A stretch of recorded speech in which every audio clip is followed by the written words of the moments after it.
પ્રદીપભાઈ ભાખર છે, એણે જે કાંઈ કેન કર્યા હતા એક દીકરી ઉપર, એની માથે ફરિયાદ કરાવડાવી હતી, જે કાંઈ કરાવ્યું હતું, અને પોતે બહાર નીકળી ગયા.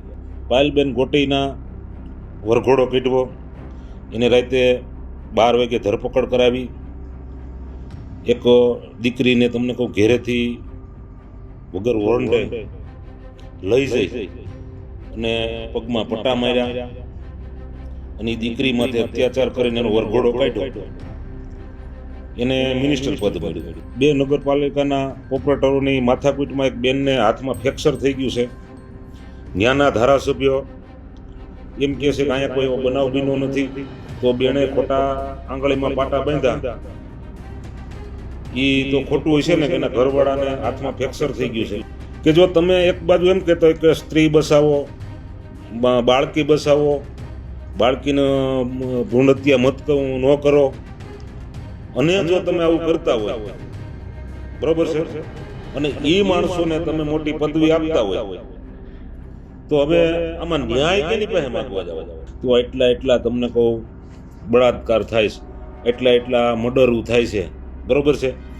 એટલે કેટલા તમને કહું મર્ડરો બળાત્કાર કરી નાની દીકરીઓના, અને મર્ડર કરીને એને ગમે ત્યાં નાખી દે, એની પછી 15 દી 20 દી ઘરે પકડાય, 400 મહિના જેલમાં રહીને પાછા છૂટા થઈને મજા કરે. તો ભાઈ કાયદો ક્યાં છે?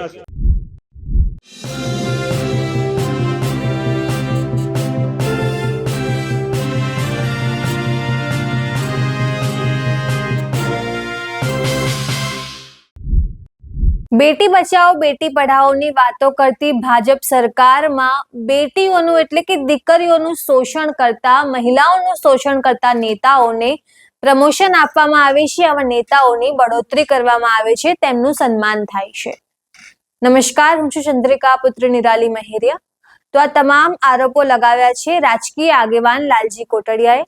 આવો સાંભળીએ તેમણે વધુમાં શું કહ્યું.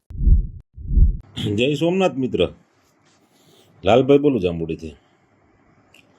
હવે આપણે વ્યક્તિથી સોશિયલ મીડિયામાં અમુક પોસ્ટો જોઈ છે, એના વિશે આપણે થોડુંક કેવું છે, અને જેને મગજમાં બેહે ને ભલે ન બેહે ને કાંઈ નહીં, પણ આ વિડીયો થોડોક શેર કરજો અને થોડોક આગળ વધારજો, જેથી કરી અને આપણે આ તમને કહું સ્ત્રીની રક્ષા કરવાવાળી સરકાર છે, એને ખબર પડે કે ભાઈ હકીકત શું છે ને હકીકત શું છે એમ.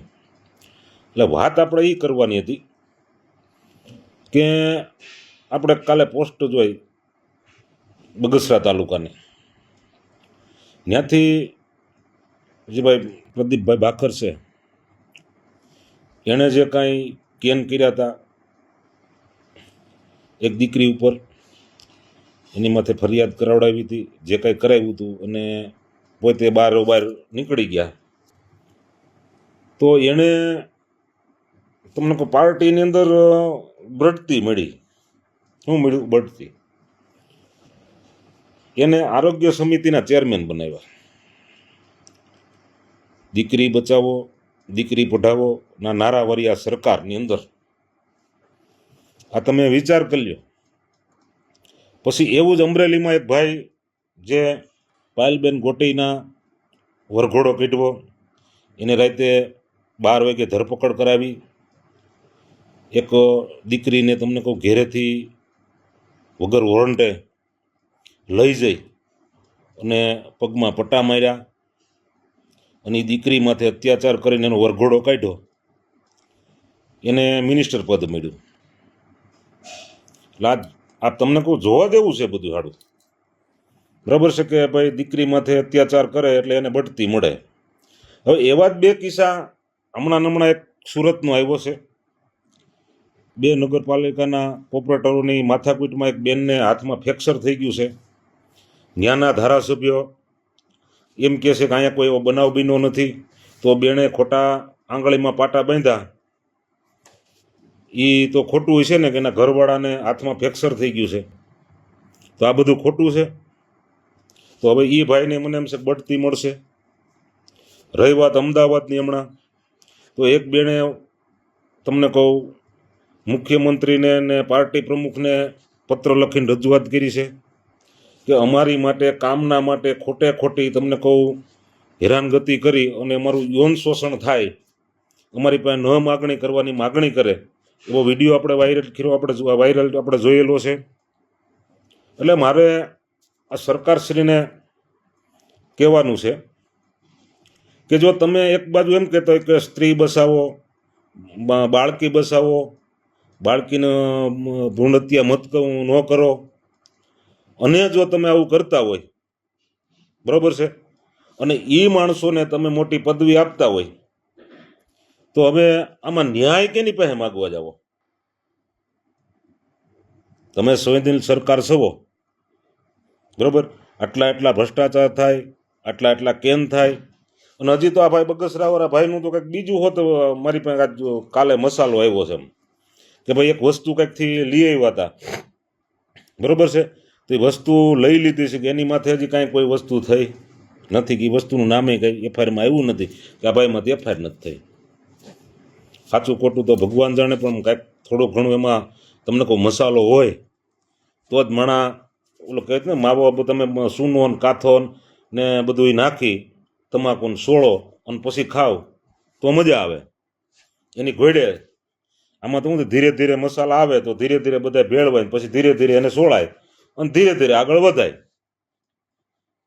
એટલે મારે આ સરકારને, સરકારમાં બેઠેલા તમામ પદાધિકારીઓ બરોબર, એને મારે એટલું કહેવું છે કે તમે સુરક્ષાની વાતો કરતા હોય કે તમે બીજા રાજ્યોમાં જઈને એવું કહો છો કે અમારી ગુજરાતની અંદર બેન દીકરી ગમે ત્યારે રાતે 12 વાગે કે ઘરની બહાર નીકળી શકે ને બધું કરી, તો એટલા તમને કહું બળાત્કાર થાય છે, એટલા મર્ડરો થાય છે બરાબર છે.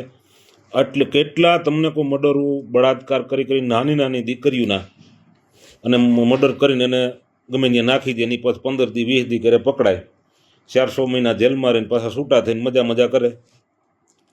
તો ભાઈ કાયદો ક્યાં છે? ખરી રીતે એને જો આવા યૌન શોષણ કરતા હોય, આ તમારા નેતા, પહેલાં તો તમારા નેતાના કરવાની છે. આ મેં 2-4 દાખલા તમને આ હમણાંના દીધા, વરદી નથી હોય. અને એની માટે તો તમને કહું શું, અમરેલીની અંદર માથાકૂટ, એવડી માથાકૂટ થઈ હતી કે અમારો ઓલો ભાઈ એક ઓલો ખોટા જઈને ત્યાં કણે ઓલો વાહામાં પટ્ટા મારી આવ્યો હતો ને એને માટે રાજકારણ કરી આવ્યો તો પછી ચક્રી થઈને નીકળી ગયો. ક્યાં ગયો એની ખબર, કારણ કે એ એમાં મને એમ છે બધાય ટિફિનવાળા લાગે છે. એટલે મારી સરકારને વિનંતી છે કે આવા માણસોને તમે રાખી તમારી પાર્ટીને તમે બદનામ કરો છો, જેથી કરી અને ભવિષ્યમાં તમને કોઈક કહે કે ભાઈ આવા માણસોને તમે રાખી અને તમે રાજકીય બનાવવાનો શું કરો છો.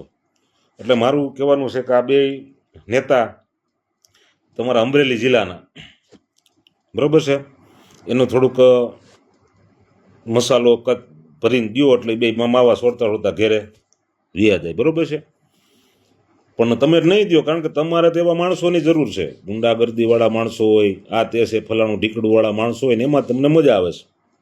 હજી પ્રદીપભાઈનો મસાલો થોડાક દી પછી પાછો એક આવવાનો છે, ત્યારે આપણે બીજો એનો વિડીયો બનાવી અને મૂકશું, જેથી કરી અને એને મજા આવે અને પબ્લિકને મજા આવે બરાબર છે. એટલે આ ભાઈની બધાને ખબર પડે કે આ ભાઈ કોણ છે ને કોણ નથી બરાબર છે. એટલે આરોગ્ય સમિતિનું એને ખાતું આપ્યું છે, તો એમાં તો તમને કહું કેટલી બેન દીકરી છે.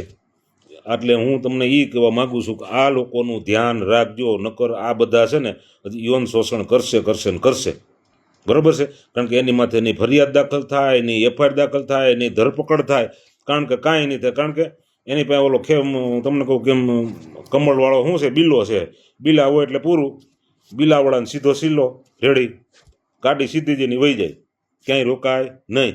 એટલું કંઈ વિનું છું. જય હિન્દ, જય ભારત. તો જેમ તમે લાલજી કોટડિયાની વાત સાંભળી, તમે આ મુદ્દે શું વિચારો છો અમને જરૂરથી કમેન્ટ કરીને જણાવજો. અત્યાર માટે બસ આટલું જ. ધન્યવાદ.